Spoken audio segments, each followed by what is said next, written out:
કૃષિ મંત્રીની ઉપસ્થિતિમાં police parade ground Jamnagar ખાતે જિલ્લા કક્ષાના સ્વાતંત્ર્ય પર્વની ગૌરવપૂર્વક ઉજવણી કરાઈ છે. પોલીસ જવાનોની શિસ્તબદ્ધ પરેડ તેમજ દેશભક્તિની ભાવના ઉજાગર કરતા સાંસ્કૃતિક કાર્યક્રમોએ સૌને મંત્રમુગ્ધ કર્યા. ગરીબ યુવા અન્નદાતા સરકાર કટિબદ્ધ, શહીદોના સપનાનું ભારત બનાવવા વિકસિત ભારત અભિયાનમાં સૌને સહભાગી થવા મંત્રીનું આહવાન. મહાનુભાવોના હસ્તે વિવિધ ક્ષેત્રોમાં વિશિષ્ટ સિદ્ધિઓ મેળવનાર સંસ્થા અને વ્યક્તિઓને સન્માનિત કરાયા હતા.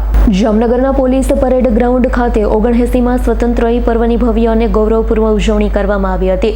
રાજ્યના કૃષિ મંત્રી રાઘવજીભાઈ પટેલ ઉપસ્થિત રહી રાષ્ટ્રધ્વજ ફરકાવી સલામી ઝીલી હતી. મંત્રીએ પોતાના ઉદ્બોધનમાં સ્વાતંત્ર્ય સેનાનીઓના બલિદાન અને દેશ માટે સમર્પણને યાદ કર્યા. દેશમાં વિકાસમાં સૌ નાગરિકોને સહભાગી થવા આહવાન કરતા જણાવ્યું કે ભૂમિ જ્યાં મહાત્મા ગાંધી, સરદાર વલ્લભભાઈ પટેલ, શ્યામજી કૃષ્ણ વર્મા જેવા મહાન લોકસેવક અને ક્રાંતિકારીઓ જન્મ્યા, એ જ ગુજરાત આજે વિકાસની નવી ઊંચાઈઓને સ્પર્શીને દેશનું ગૌરવ વધારી રહ્યું છે. આઝાદીના સંગ્રામમાં શૌર્યભર્યો ઇતિહાસ ધરાવતું આપણું ગુજરાત હવે વડાપ્રધાન નરેન્દ્રભાઈ મોદીના નેતૃત્વમાં વિકસિત ભારતના નિર્માણમાં અગ્રીમ ભૂમિકા ભજવી રહ્યું છે. વડાપ્રધાનના માર્ગદર્શન હેઠળ દેશ અને દુનિયા આજે ગુજરાતના વિકાસની અવિરત યાત્રા પ્રભાવિત થઈ રહી છે. વડાપ્રધાને વર્ષ 2047 સુધીમાં ભારતને વિકસિત રાષ્ટ્ર બનાવવાનો સંકલ્પ કર્યો છે.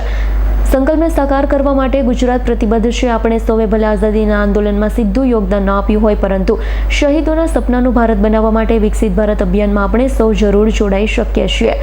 મંત્રીએ વધુમાં જણાવ્યું, તાજેતરમાં ઓપરેશન સિંદૂર જેવી રાષ્ટ્રીય સુરક્ષાની મહત્વપૂર્ણ કામગીરી જામનગર સહિત ગુજરાતના 18 જિલ્લાઓમાં યોજાયેલ સિવિલ ડિફેન્સ મોકડ્રીલના આયોજનમાં નાગરિકોનો અભૂતપૂર્વ સહયોગ મળ્યો. ઓપરેશન આતંકવાદ સામે ભારતની ઝીરો ટોલરન્સ નીતિને વધુ મજબૂત બનાવી છે. શિક્ષણ ક્ષેત્રે શાળા પ્રવેશોત્સવ જેવા કાર્યક્રમના કારણે બાળકોને શાળા છોડવાનો દર 35%થી ઘટી 1%થી પણ ઓછો થઈ ગયો છે. જામનગરની 343 શાળાઓને સ્કૂલ ઓફ એક્સિલન્સમાં આવરી લેવામાં આવેલી છે. ભવિષ્યના ઘડતર માટે એક મજબૂત પાયો પૂરો પાડી રહી છે. આર્થિક ક્ષેત્રે ગુજરાત સરકારે રૂપિયા 3,32,465 કરોડનું બજેટ મંજૂર કર્યું, જેમાં જ્ઞાન અર્થાત ગરીબ, યુવા, અન્નદાતા અને નારી શક્તિના ઉત્કર્ષ પર વિશેષ ભાર મૂક્યો છે. રાજ્યમાં 12,797થી વધુ સ્ટાર્ટઅપ નોંધાયેલા છે. તે દર્શાવે છે કે આપણા યુવાનો ઉદ્યોગ સાહસિકતાના માર્ગે અગ્રેસર છે. રમતગમત ક્ષેત્રે 2036ના ઓલિમ્પિક્સની યજમાન માટેની તૈયારીઓ આરંભી દેવામાં આવી છે. જામનગરમાં યોજાયેલા ખેલ મહાકુંભ 3.0માં 1.16 લાખથી વધુ ખેલાડીઓએ ભાગ લીધો છે. ખેલકૂદ પ્રત્યેના આપણા ઉત્સાહને પ્રતિબિંબિત કરે છે. આજે પ્રધાનમંત્રી જન આરોગ્ય યોજના હેઠળ 70 વર્ષથી વધુ ઉંમરના 2.67 કરોડ નાગરિકોને કેશલેસ સારવાર આપવામાં આવી રહી છે. કૃષિ ક્ષેત્રે કિસાન સન્માન નિધિ યોજના હેઠળ ગુજરાતના 52.16 લાખથી વધુ ખેડૂતોને સહાય મળી છે. જામનગરમાં 7,194થી વધુ ખેડૂતોએ પ્રાકૃતિક કૃષિ અપનાવી છે, જે પ્રકૃતિ કેન્દ્રીય વિકાસનું ઉત્તમ ઉદાહરણ છે.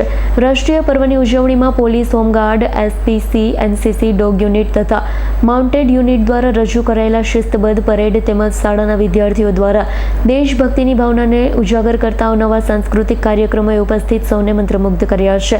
તો આ પ્રસંગે રાજ્ય સરકાર દ્વારા જામનગર જિલ્લાના વિકાસ કાર્યો માટે જિલ્લા કલેક્ટર કેતન ઠક્કરને રૂપિયા 25 લાખનો ચેક ફાળવવામાં આવ્યો છે. સાથે ઉપસ્થિત મહાનુભાવોના હસ્તે વિવિધ ક્ષેત્રોમાં વિશિષ્ટ સિદ્ધિઓ મેળવનાર સંસ્થા અને વ્યક્તિઓને સન્માનિત કરવામાં આવ્યા.